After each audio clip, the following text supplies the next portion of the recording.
you get on the elevator and it's like, hi, what's your job? And you're like, well, I do blonde. And you're like, we don't need someone to do that. What's your name? And so my story, my theory is, no one knows who I am, is if I'm ever on an elevator and, whoa!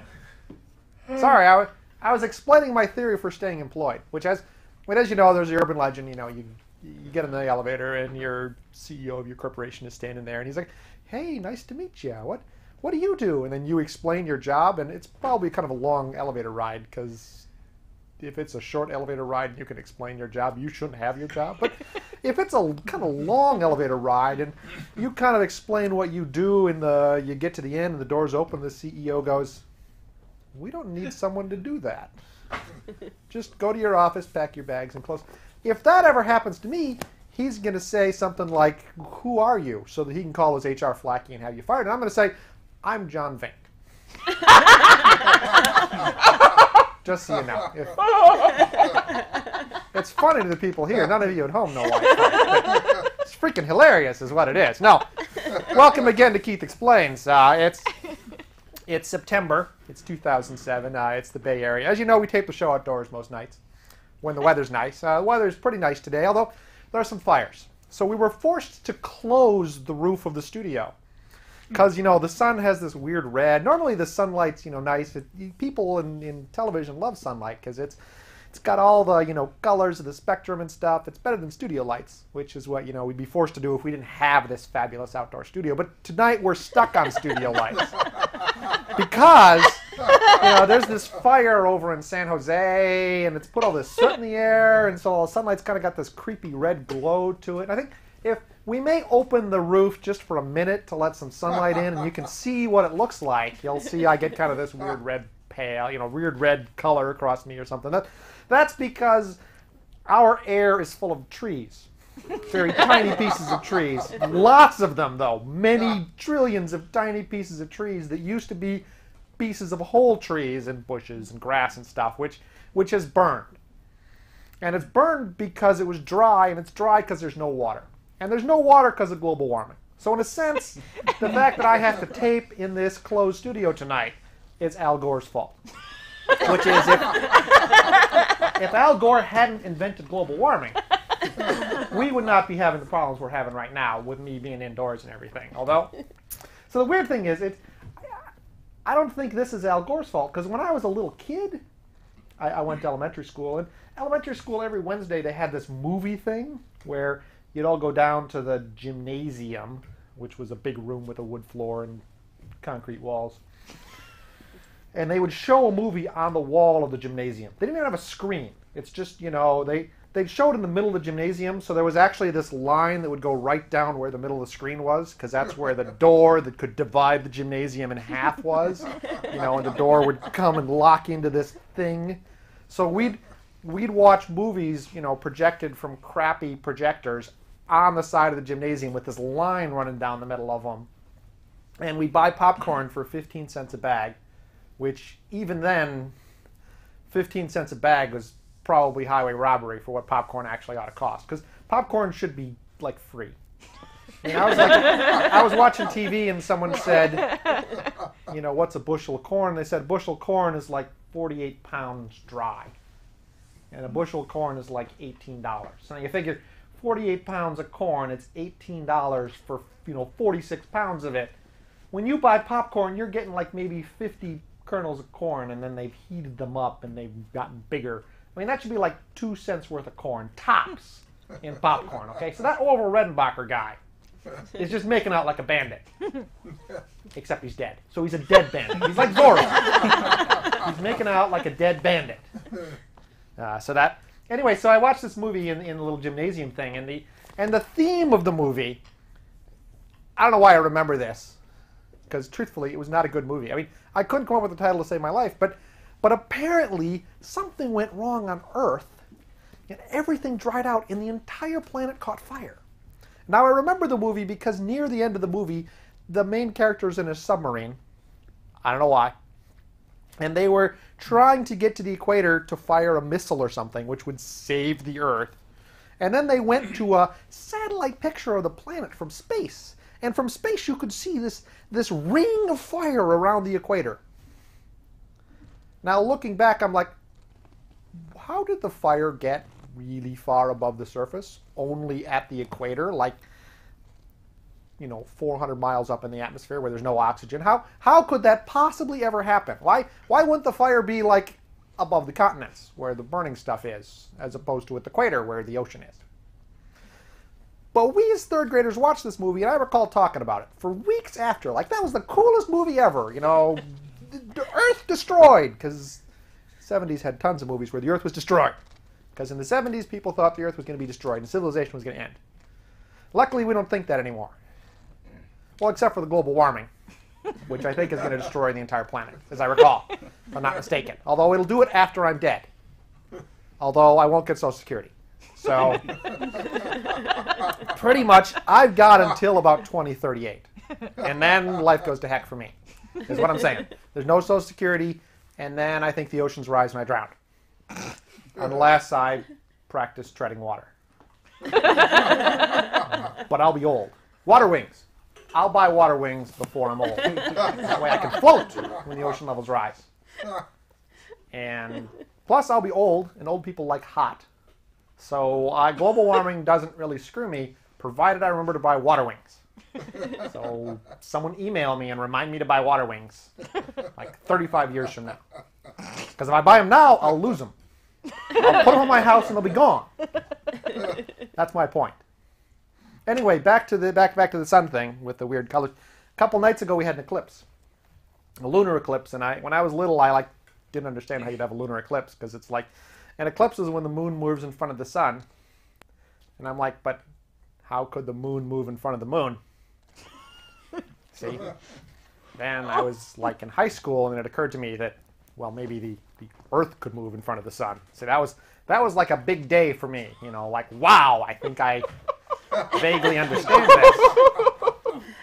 Earth moves in front of the sun. And then, like a couple years later, I was like, no, that doesn't make any sense. And then a couple years later, it made sense again.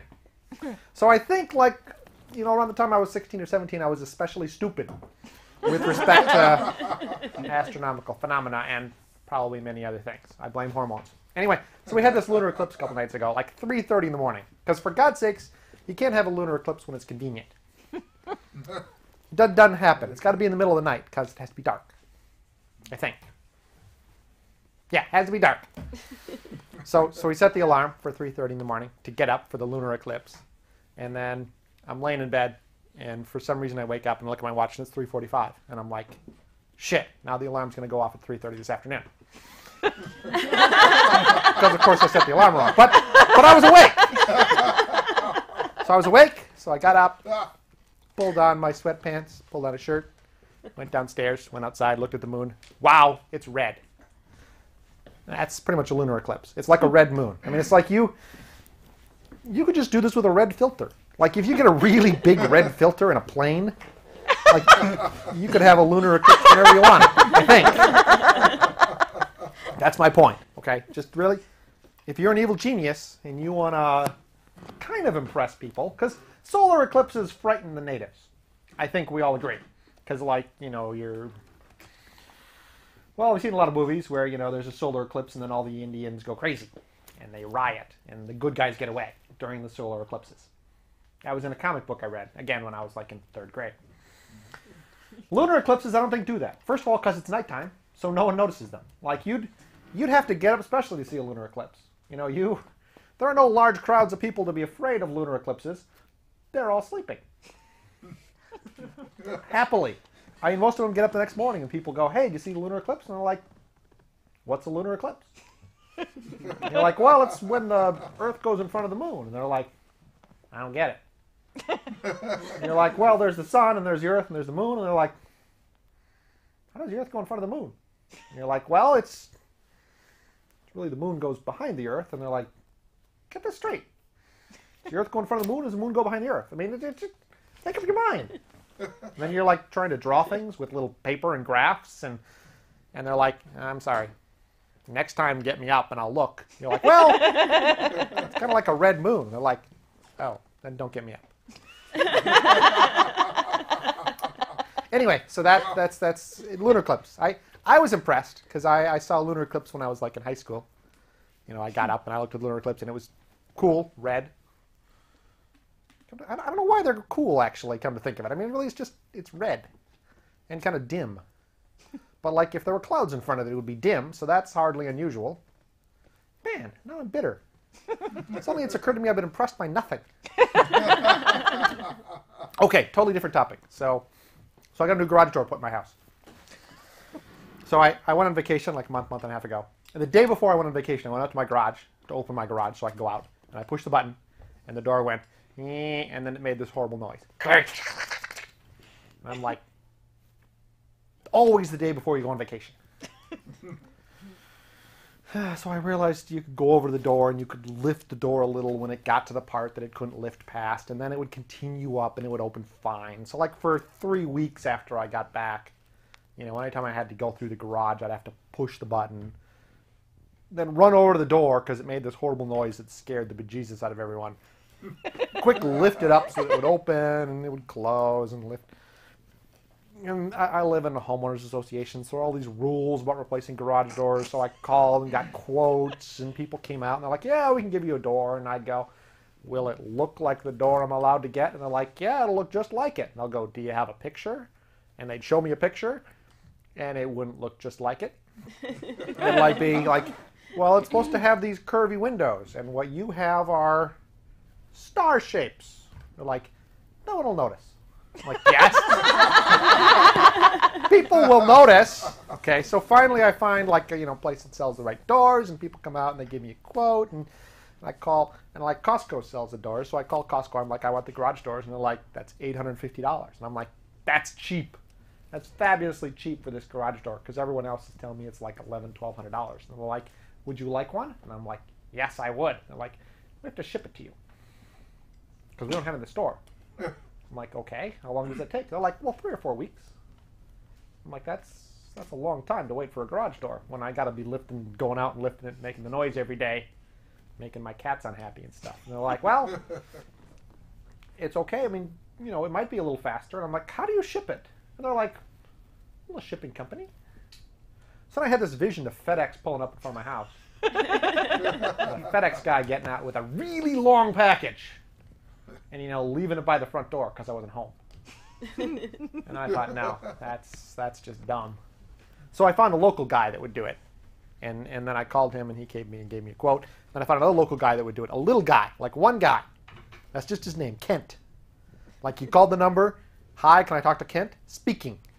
Okay, when you call somebody like Kent's Garage Doors, and you go, "Hi, can I talk to Kent?" and they go, "Speaking," you go, "This is great, because I know you're the guy who's going to come pick my garage door."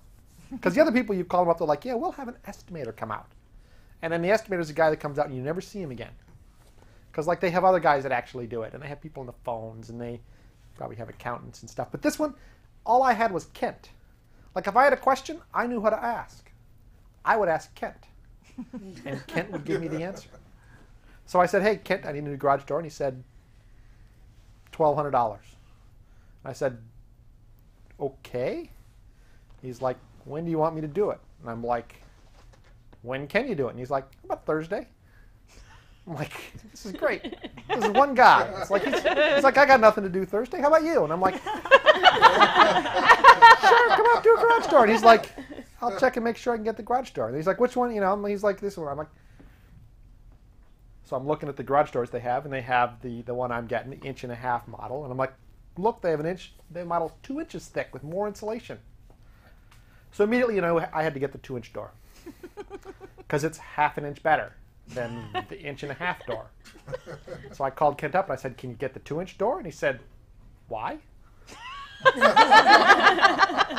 I said, "Well, it's thicker. It's got more insulation." And he said, "You don't need it." I said, "But I want it." And he's like, "But it's not cold here." You don't need the 2-inch insulated door. I mean, that would be 1/2 inch overkill, really. I mean, he didn't say 1/2 inch overkill. He just said, "Well, I suppose I can get it, but no one gets that one. They all get the 1.5-inch door." And I'm like, "Why don't you give me the 2-inch door?" He's like, "All right, I'll call and see if I can do it." So he calls back. He's like, "Yeah, I can do it. It's an extra, I don't know what, $200, whatever." I'm like, "Great. That's like, $100 per quarter inch. Or whatever, but that's just in one dimension. If I divided it down by the square foot, it'd be really cheap. And heck, I could divide it by the cubic inch, and it'd be really cheap.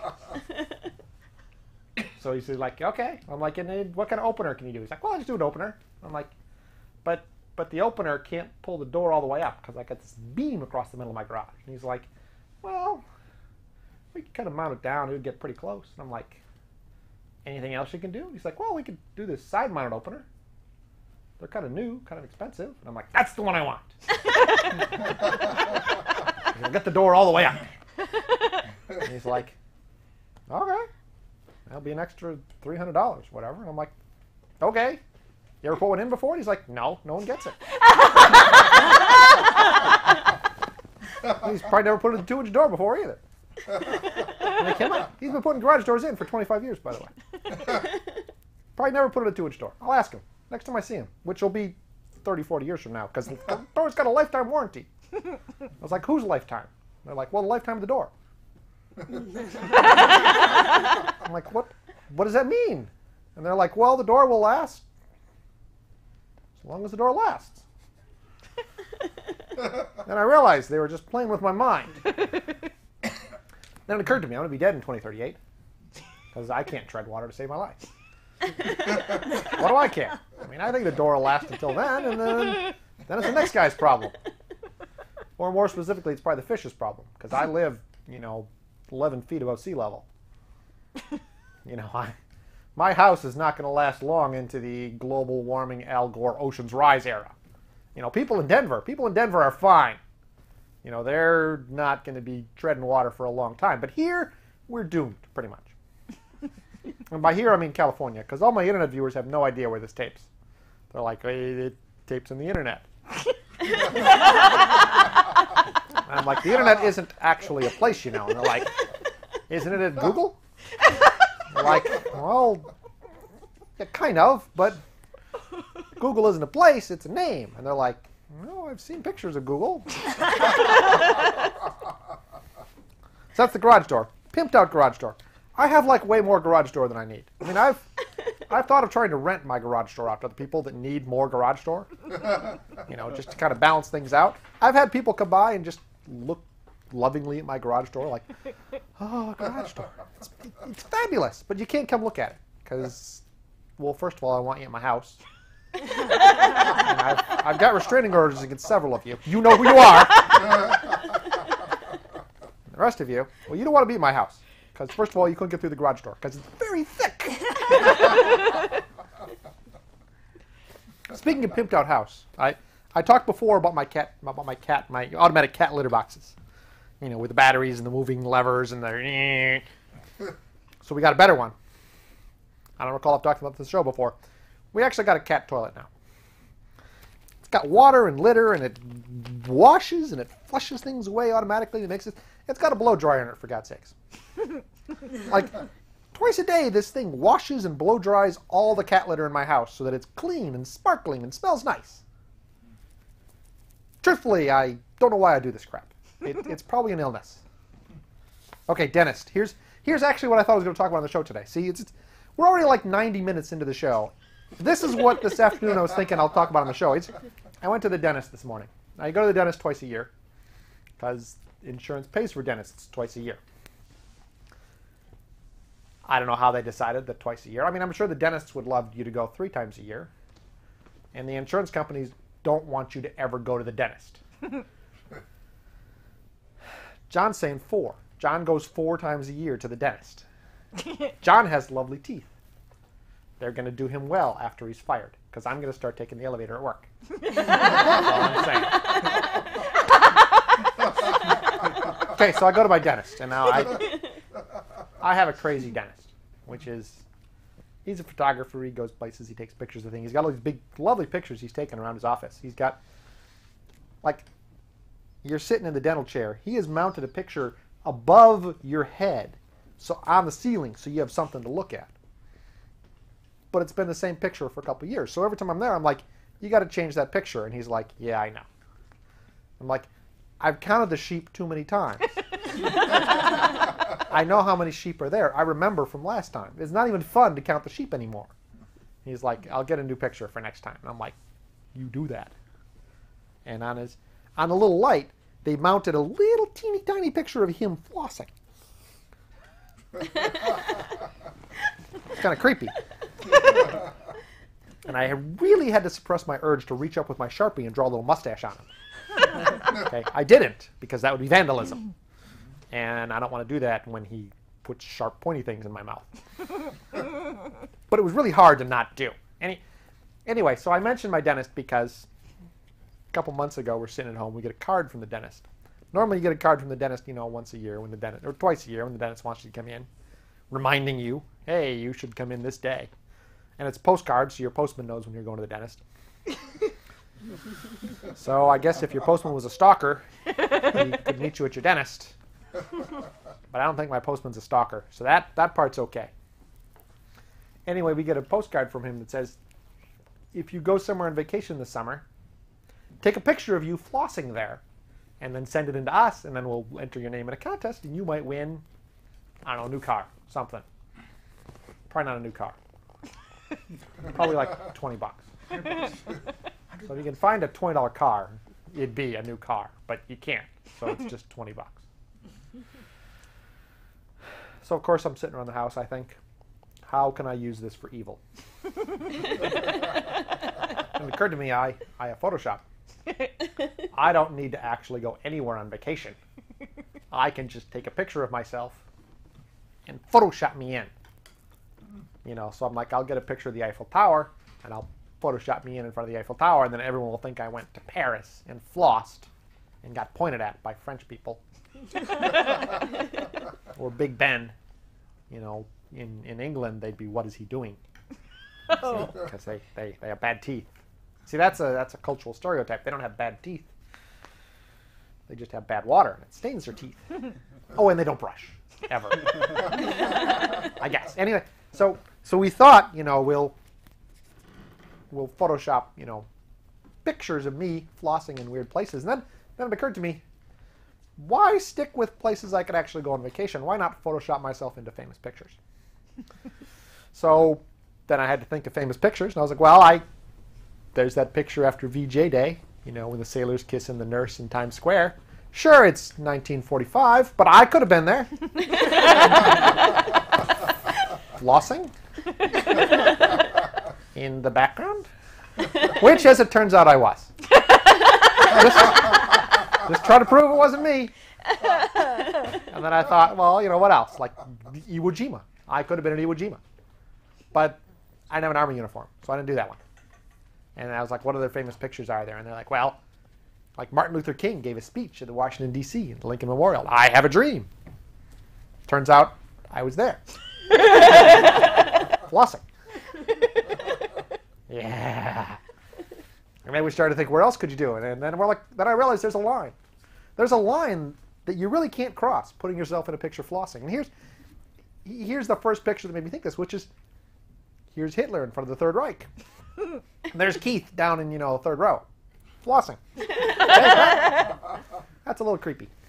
It's probably just barely over the line. And I thought, well, you got to find the line. You got to find, what's the furthest you can go?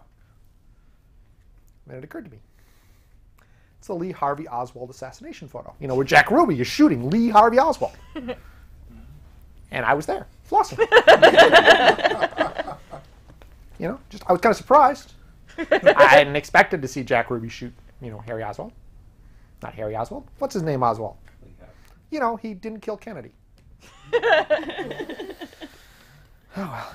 Someone in the audience wanted me to mention Bane with respect to dentists. Because apparently they had a crown put on today.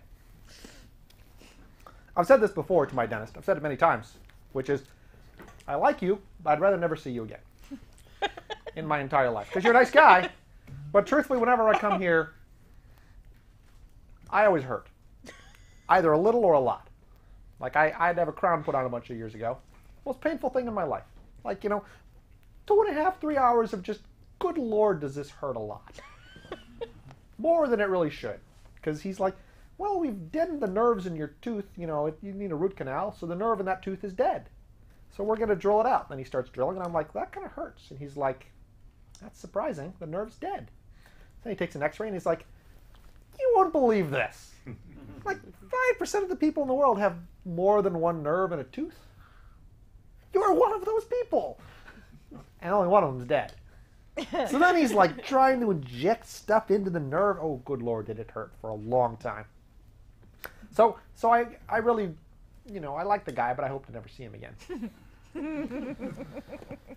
The other thing that I'll mention here is just dental technology has really disappointed me time and time again. I recall when I was younger, I kept reading in really popular mechanics that like soon we would solve all the dental problems in the world.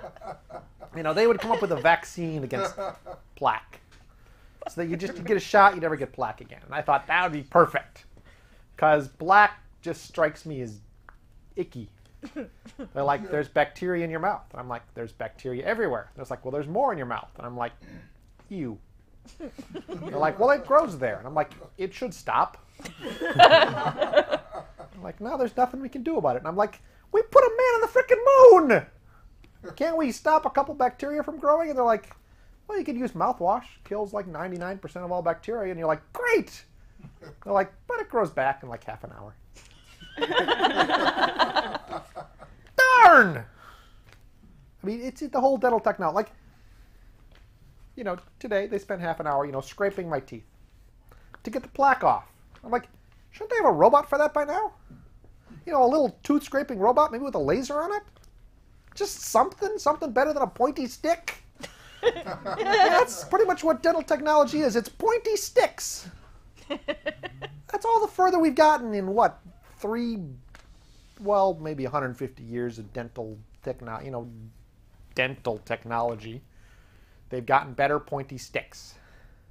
Oh, and they've got, the machines that like can carve new teeth and stuff. But for the actual day-to-day stuff, the like cleaning your teeth, they're just freaking scraping. I mean, it's like what I do at home when I'm painting.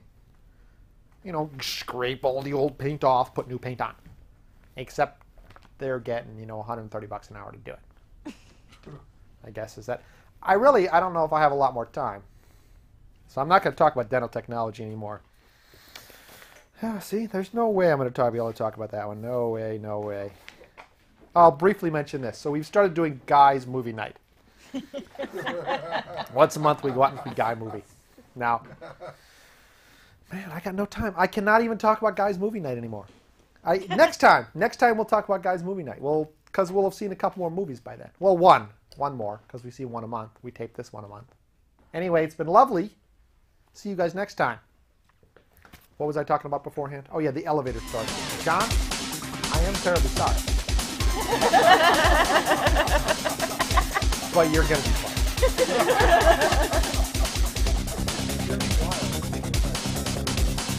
Why? He's not even on I think he's got an alibi. No, you're on campus. You're in like San Diego now. Yeah, he moved.